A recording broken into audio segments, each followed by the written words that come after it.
새로운 분야로 여정을 떠나게 되는 계기는 우연히 발생한다고 생각합니다.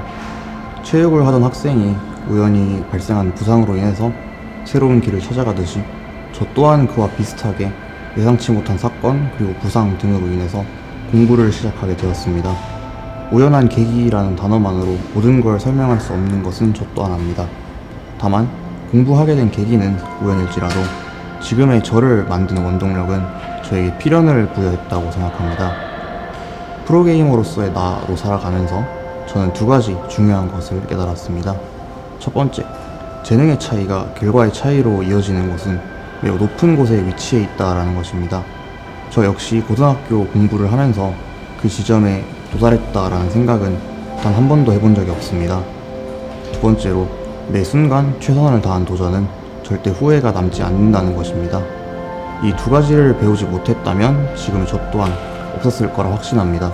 그렇기에 만약 누군가 제게 고등학교 1학년 때 게임한 것을 후회하냐라고 묻는다면 저는 망설이지 않고 그때로 돌아가도 여전히 선수로서 게임을 할 거다라고 대답할 것 같습니다.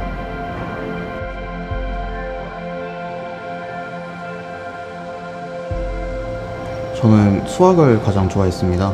그래서 가장 먼저 접한 책들도 수리철학에 관련된 책이었고, 관련된 독서를 이어나가는 과정에서 본격적으로 제가 인문학이라는 분야에 심취하게 되었습니다.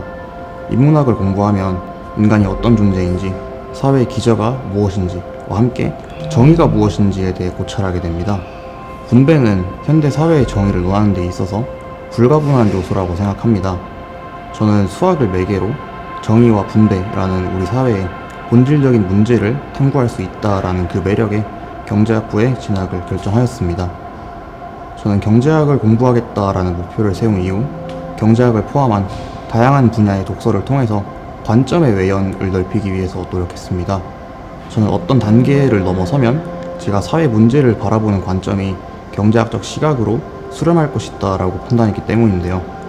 그래서 경제학적 문제를 하나 놓고 인류학, 정치학, 심리학 등의 다양한 분야의 시각으로서 분석하고 글을 써보는 활동들이 제게 가장 유효했다라고 생각합니다.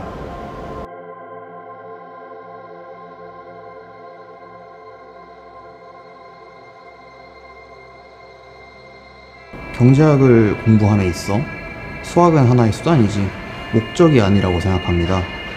경제학을 발전시켜온 원동력은 당대의 이론이 수학적으로 가정한 모델 그리고 현실사회의 괴리를 줄여나가는 사상과 아이디어들입니다. 이러한 것들은 수학적 사고만으로는 절대 떠오르지 않습니다. 우리가 인문철학적 관점으로 그 모델이 가정한 인간관 그리고 사회 형태 등을 검토할 때 비로소 사유가 될 수 있다라고 생각합니다. 그래서 학생들이 자신의 수학적 능력이 탁월하다 라는 한 가지 이유만으로 경제학부에 지원을 한다면 제가 보기에 그것은 수단과 목적의 관계가 뒤바뀐 것입니다. 자신이 진정으로 인문학과 사회 문제에 관한 지적 호기심이 있는지를 스스로 한번 물어보았으면 좋겠습니다.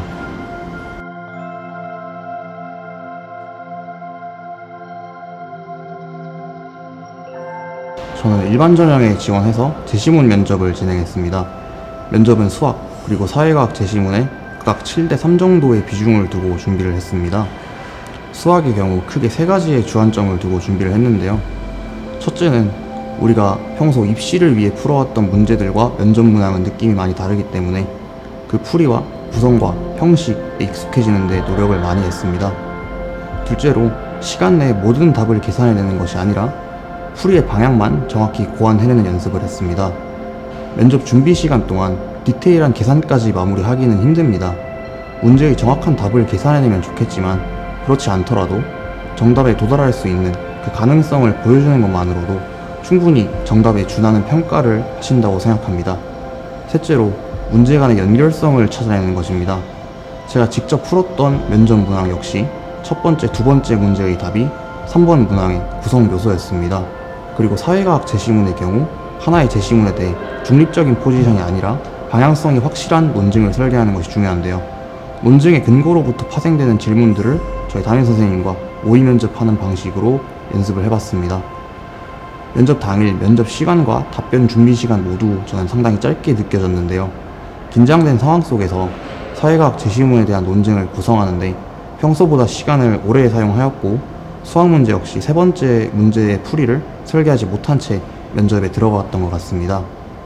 다행히도 면접 중에 크게 압박을 느끼진 않았습니다. 면접 질문 또한 제시문에 국한되는 것이 아니라 제가 답변에 사용한 용어, 사고 과정 등에 대해서 질문이 이어졌습니다. 작년 사회 제시문에 대한 답변을 제가 경제학의 탄력성 개념과 연결하여 답변하였을 때부터 제시문이 아니라 탄력성의 개념, 그리고 그게 왜 정의되었는지 등의 질문이 이어졌습니다.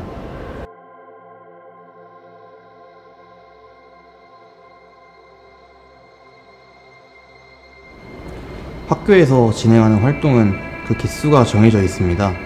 이 말은 곧 자신과 동일한 활동을 그동안 해왔고 앞으로도 할 학생들이 존재함을 의미합니다. 이러한 활동들을 진행하는 과정에서 자신만의 가치 그리고 정의관을 보여줄 수 있는 단 하나의 요소는 저는 독서라고 생각을 합니다. 어떠한 텍스트를 읽고 떠오른 생각은 온전히 본인의 것입니다.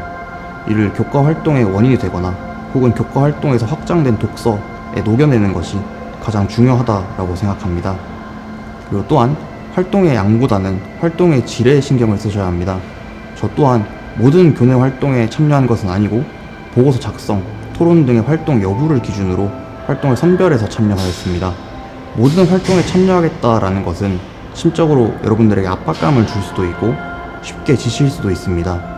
학생부 종합전형의 결과는 3년이라는 긴 시간이 누적된 것입니다. 즉 성과가 절대 빠르지도 않고 눈에 보이지도 않습니다. 그러한 생각이 들면 그동안의 노력이 되게 허무하고 공허하게 느껴질 수도 있습니다. 긴 시간을 달려야 함을 항상 생각하고 스스로를 격려하셨으면 좋겠습니다. 그리고 마지막으로 고등학교 재학 중에 진로가 바뀌는 것은 자연스러운 일입니다. 모든 시작은 계속의 연속이라는 말이 있습니다. 의미 없는 경험은 단 하나도 없습니다. 그동안 여러분이 해왔던 활동 역시 마찬가지입니다. 자신의 결정에 확신을 갖고 걱정을 하지 않았으면 좋겠습니다.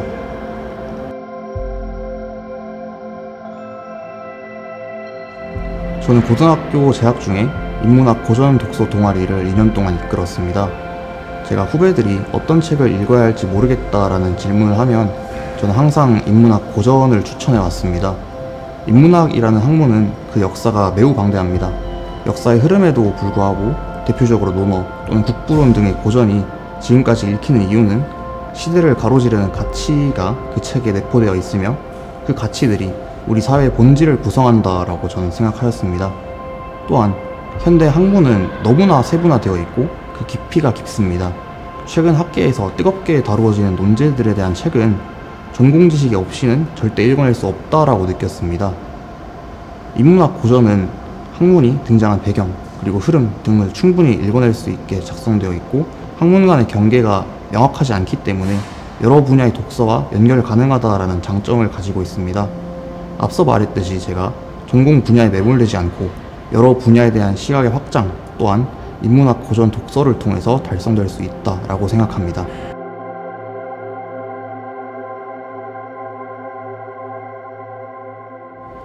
우선 새로운 도전을 하는 후배들에게 제가 늘 해주는 말이 있습니다. 실력이 오르는 건 그 어떤 수업도 아닌 본인이 직접 고민하는 시간이라고 말을 해주는데요. 하지만 늦은 출발만큼 남들과 비교하며 초조함과 조급함이 드는 것은 사실입니다. 하지만 이러한 심리는 우리가 깊이 있는 고민을 하는데 방해물이 됩니다. 수능 직전을 제외하고 저는 공부할 때 항상 시계를 보지 않았습니다. 시간에 관계없이 단 하나의 수학 문제를 놓고 4일 동안 고민한 적도 있습니다. 어떤 이는 이를 보고 미련하다라고 할 수도 있지만 시간으로부터 자유로울 때 우리가 진짜 고민을 할 수 있습니다. 세상이 공평하다면 남들보다 책상에 빨리 앉고 늦게 일어난다면 언젠가 역전합니다. 그리고 세상은 노력에 대해서 공평합니다. 초조해하지도 말고 조급해하지도 말고 자신만의 공부를 하셨으면 좋겠습니다. 자신의 길을 걷고 있는 후배들에게 해줄 말이 있는데요. 여러분들은 충분히 지금까지 잘 해오셨습니다. 그렇기 때문에 지금까지 한 것처럼 앞으로 똑같이 하시면 됩니다. 스스로를 믿어야만 합니다. 학업에 대한 고민은 그 어떤 저명한 인물과의 상담을 통해서도 명쾌한 답변을 얻을 수가 없습니다. 그렇게 긴 시간 동안 스스로를 독려하고 한계를 단정짓지 않았으면 좋겠습니다. 그리고 여러분 주변의 친구와 함께 걸어야 합니다.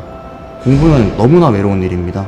외로운 싸움에서 발생하는 문제들에 대해 주변 사람들과 대화를 나누다 보면 어느 순간 자신만의 결론이 내려져 있을 것입니다. 그리고 그 결론만이 여러분들에게 확신을 줄 것입니다.